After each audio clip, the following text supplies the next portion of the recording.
relations with your significant other, that will also improve. Yeah, I guess you could say it that way. Because of mood, because of stamina, because of improved blood flow to even the smallest capillaries and arteries in your body. And we'll just leave it at that. Okay, welcome back to part 2, where we actually go into the timeline of changes that happen when you become whole food plant-based, when you incorporate that into your lifestyle. Yeah, and the way we are looking at timeline, I think timeline can be a few microseconds, could be decades, right? So why don't we start at a very small level and just talk about what happens in a timeline in terms of like within a few minutes, within a few hours, and then we'll go on to long-term ones, which is what interests me most because I think... Because it's there in the medical literature. Yes. Shut up. Okay, so first, believe it or not, your body and hopefully you will notice changes within a few hours of becoming plant-based, of incorporating more plant-based foods into your diet. So especially if you happen to be pre-diabetic or diabetic, the first changes you'll notice is your glucose level. In days... one of the things that I can talk about is... Yeah, this is something that you like to talk about a lot, that you noticed when you became plant-based, right? Yeah. Fine. So one of the biggest concerns that I had becoming plant-based was I always like tea, like chai with milk. It had to have milk in it, otherwise I wouldn't drink it. And because of persistent bugging or whatever you want to call it, nudging? Yeah, encouragement? In Yiddish, I think there is a word nudge. Yes. So, so that's in a nutshell what happened, and I started trying. Who would do such a thing to you? Yeah, I know. I wonder about that too. I started trying almond milk, and I was like, no, I'm going to have almond milk only with my coffee because coffee is strong. But I don't know what happened. Like one time, I was like sick and tired of. Okay, fine, we don't have any milk in the house. Fine, I'll try it, and I didn't like it. Second time, I said, it's not okay. Third time, okay, fine, I'll tolerate a little bit. Fourth, fifth, sixth time, and I'm like, okay, this is not bad. And now if you give me chai with milk, I find it very, very, very creamy. I can't drink it. I just cannot drink it. The other day, I was waiting for my motorcycle to get repaired. And the guy offered me some tea, and out of politeness, I took it. I just took like one sip, and I could not drink it. I had to toss it, unfortunately. This is night and day, folks. Night and day. Yeah, and it took me... So what are you getting at that changed? I think, well, okay, of course, I know what changed. It's my taste buds. Right. Because taste buds actually have a life cycle, exactly like your red cells and your other cells in your body. Taste buds also have a life cycle, and supposedly it's like 10-15 days the entire cycle changes. So about 20-25 days or a month, let's say, you will find that your taste buds have changed to accept. I mean, think about if you liked bitter gourd, or if you liked something that you were maybe as a kid you never liked it, and now you love it, right? I mean, how did that happen? You would have probably never drank red wine as a kid, but now hopefully not. But no, I mean, I've noticed the same thing too. When this is a tired old story that I tell everyone. Before I became whole food plant-based, one of my favorite things to eat was paneer. Palak paneer, tandoori paneer, paneer this, paneer that. So I was scared when we moved to India that having the best paneer in the world right in front of me, I would just like inhale it all the time and become larger than life. But for many people, you are larger than life. You cure them. But believe it or not, since it took us so long to get here in the pandemic and I did not have access to paneer, I believe that my taste buds during that time actually changed. And I distinctly remember when we landed in Delhi, I ordered paneer tikka and I ate half a piece and I was like, I don't like it anymore. I want that tofu over there. Seriously. So for someone that was so in love with it, and I'm quite a person that loves food, as my husband will tell you. So for someone like me to change my taste buds, it can be done. And a lot of studies actually say 21 days is the time where your taste buds will change.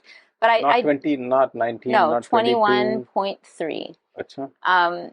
But one thing, I think we're up to 21 days now, but we skipped even before 21 days. What I wanted you to talk about in addition to the whole taste buds thing, is the energy change that you notice. Yes, I Because completely forgot. you always Yes. talk about that, and I Yeah, think yeah, yeah. even the change from dairy milk to almond milk, you've noticed Yes. an improvement in, Yes. and this has been over the last couple months. But even years ago, when you Years first ago, stopped, when you stopped meat and you stopped, mostly Yes. stopped cheese, Yeah, I could run faster. I could do more pull-ups. I could do more push-ups. you can run up the stairs. And yes, my classic story. I think and if you already heard this, just fast forward about 15 seconds. The story is that when I was working at NIH, I was on the 4th floor, and I would always in the morning just grab my briefcase and just run up the stairs.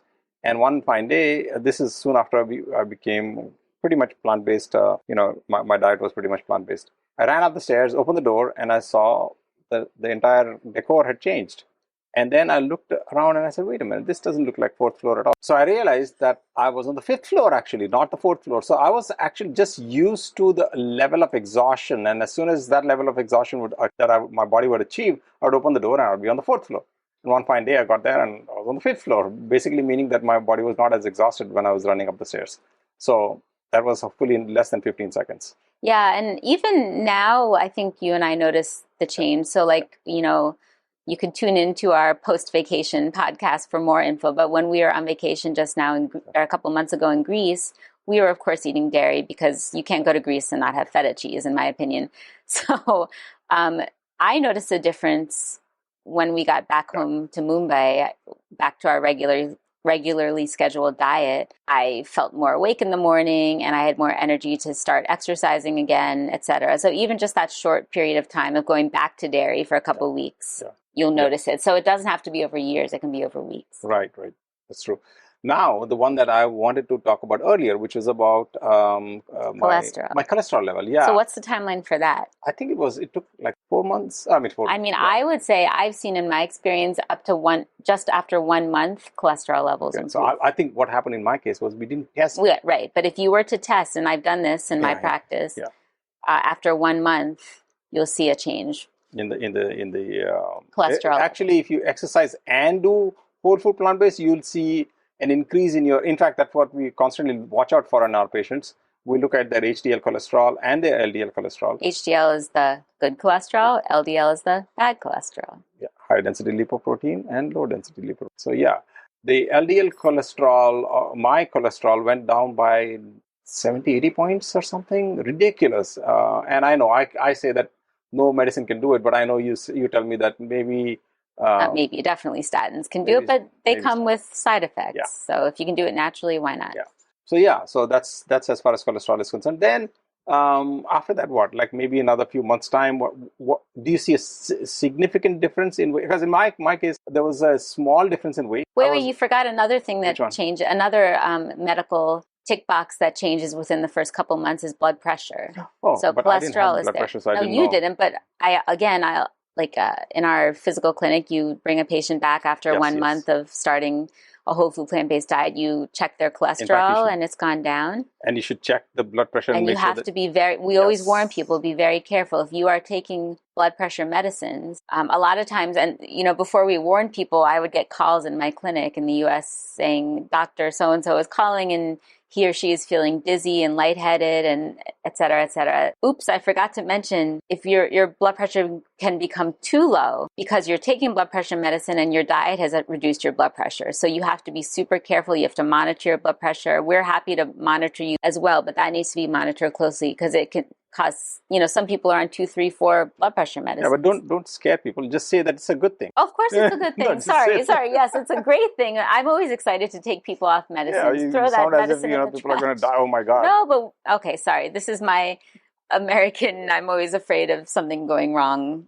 But it's a good thing. It's a good thing. Yeah. Coming off your medicine, you can reduce pills from your pill box is always a good thing. Mm-hmm. So, but yes, you see those changes within a couple weeks. Yeah. And then we've had a couple of cases here in India, right? I mean, who's now moving from cholesterol to actual heart function, right? We've had people who've improved their heart function, like their people who've had like heart disease as such. You've had to reduce their medication, right? Yeah, absolutely. Or people that have a problem with chronic angina or chest pain, which is related to coronary artery disease. We've seen it in our patients, but also studies show that within as soon as a month, 90% of angina can actually disappear because your arteries, the plaque that's in your arteries is not building up anymore. And over time, it actually softens and there's better blood flow. Yeah. So that's incredible. And no one thought that was possible. Yeah. And also the arteries actually become more flexible. As they become more flexible, the stuff inside kind of like sloughs off and comes out, literally like a pipe that actually has become more malleable and moves around. That's where physics comes in. Yes.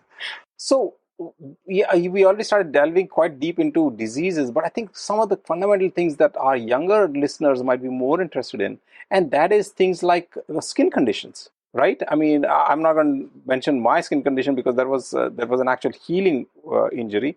But what about acne and stuff like that, right? Yep, so, acne, oily skin. Oily skin. So what happens is you're eating less oil, and you are flushing your body, your blood circulation is flush with good nutrients.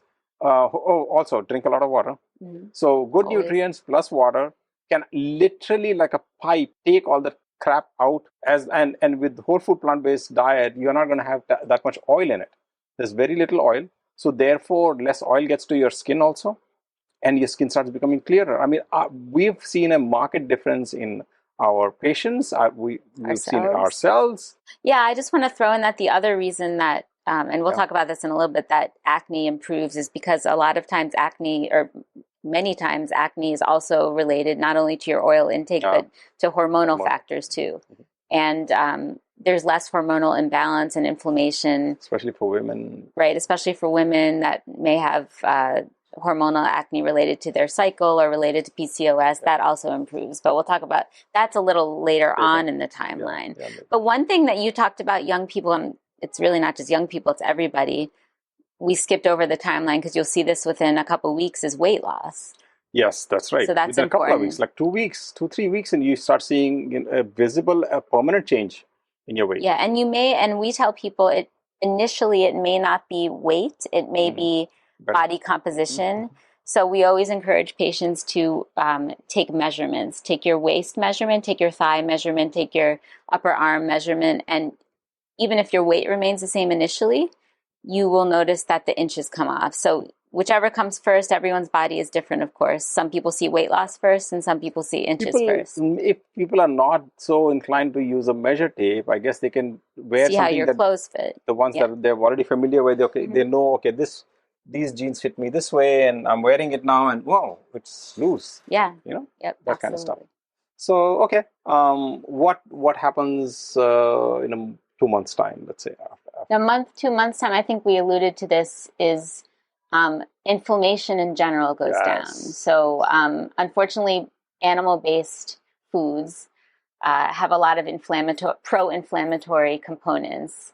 Oh, dear scientists, will you like to tell us? Because if I do, then I'll just go on and on forever. So all I'm going to say, suffice it to say, inflammation levels go up. And this is proven in multiple studies, multiple blood markers and imaging, et cetera, et cetera. So underlying most medical conditions and medical ailments is actually inflammation. And that's a huge conclusion that scientists... I wonder if our listeners know that diabetes is actually a type of inflammation. And that's a whole other podcast, but absolutely right. So a plant-based, no processed or a lower processed food and a more plant-based diet equals much less inflammation.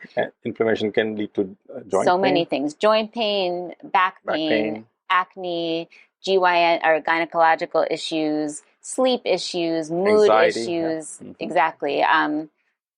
Gut issues. So, I mean, really, most of these, aches and pains and, bad days psychologically are all related to inflammation. So you'll notice changes in these things, improvements in these conditions, various conditions that you may not even realize, hey, I had that and it's gone and I didn't even know that I had it. Yeah, like that wound that I had. Right. Sorry, I cut you off before. No, that's okay. So in wintertime, I had this bad habit of keeping a heater right next to my ankles. when I was working, and for hours I would work, and one particular part of my ankle started getting dry, and didn't really think much about it, and I think it was some kind of a sensitivity, Eczema. yeah, eczema. And I tried to apply some ointments and stuff like that. This is before I became plant-based, I think.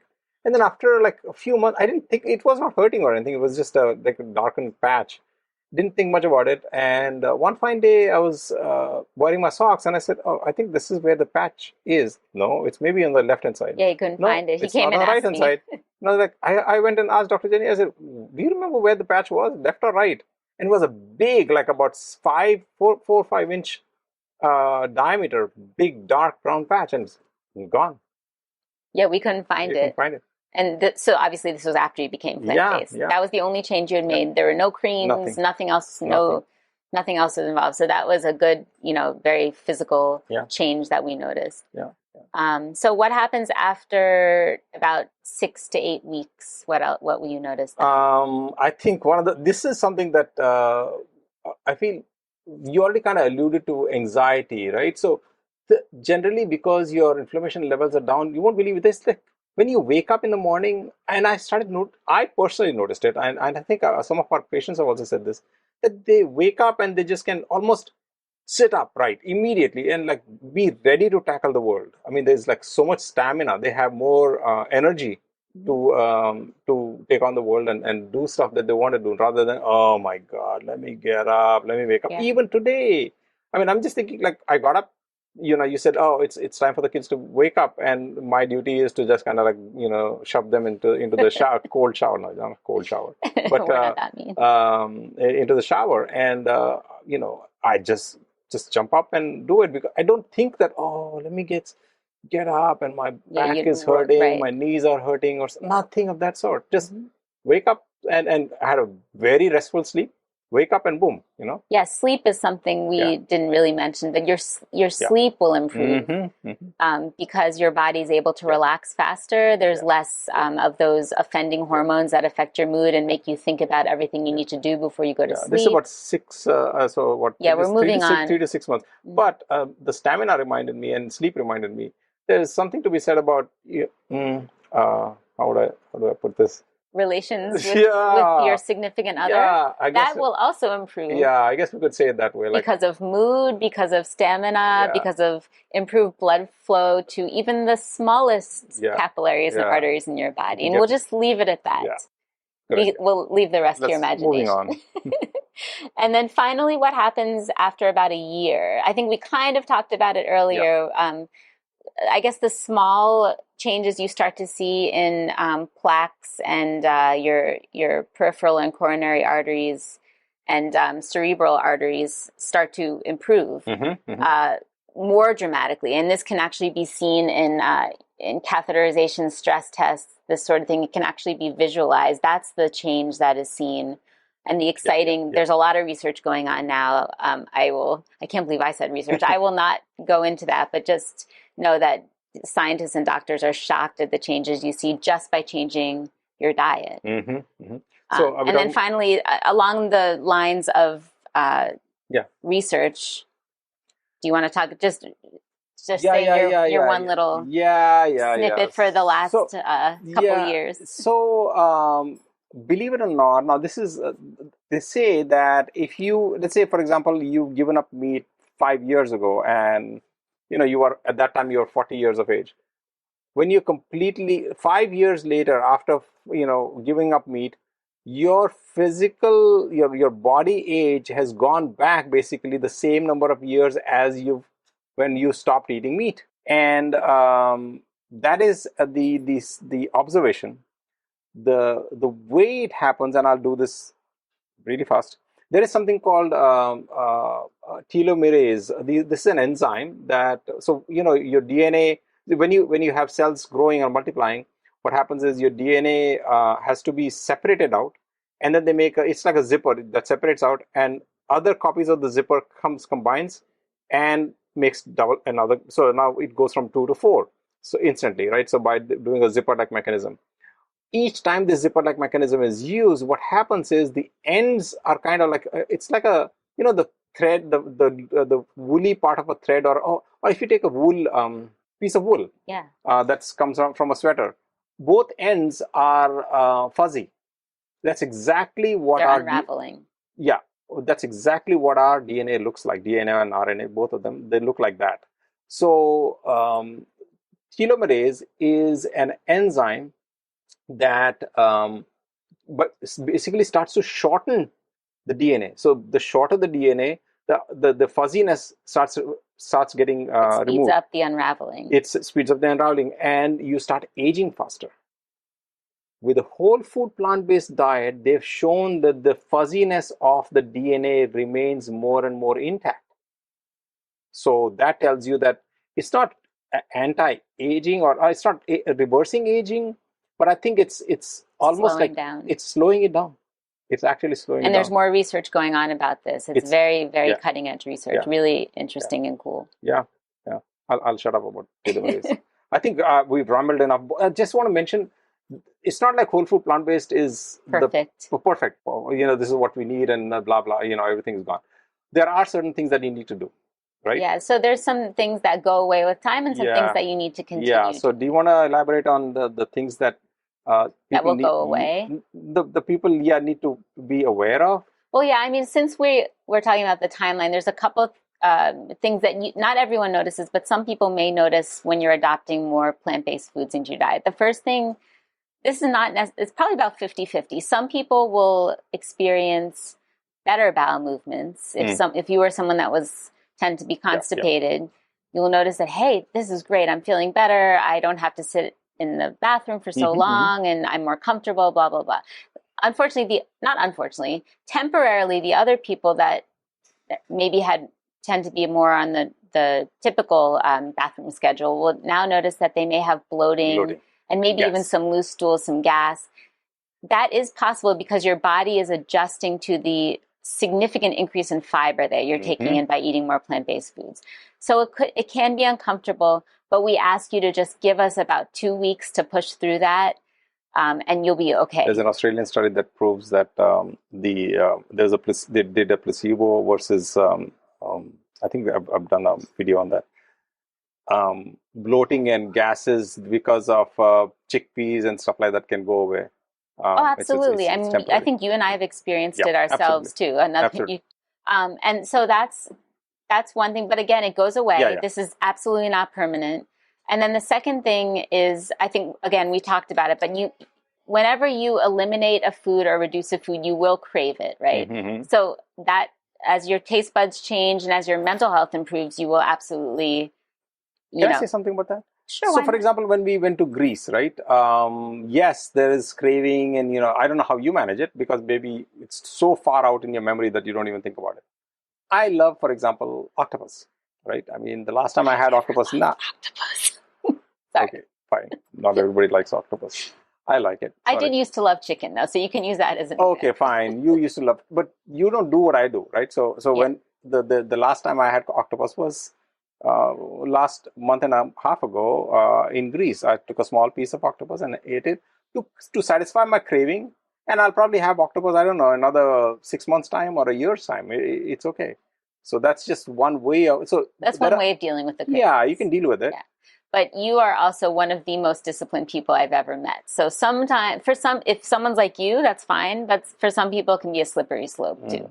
Once you start eating it again, then your taste buds change back. So you have to be careful, and you know yourself. So do whatever works best for you. Sometimes it's just cold turkey is best. So there are things that will improve and go away as you adapt to a plant-based diet, but there are things that you need to continue to do as long as you remain plant-based. Two of those things can be measured in the blood, and those are your vitamin B12 levels and your vitamin D3 levels, D2 and D3 levels. So, fortunately, there are ways to supplement these into your diet, whether it's with fortified foods like fortified plant-based milks, where you can get vitamin D, or fortified cereals and grains from B12. You can also take it in pill form or sublingual form or whatever.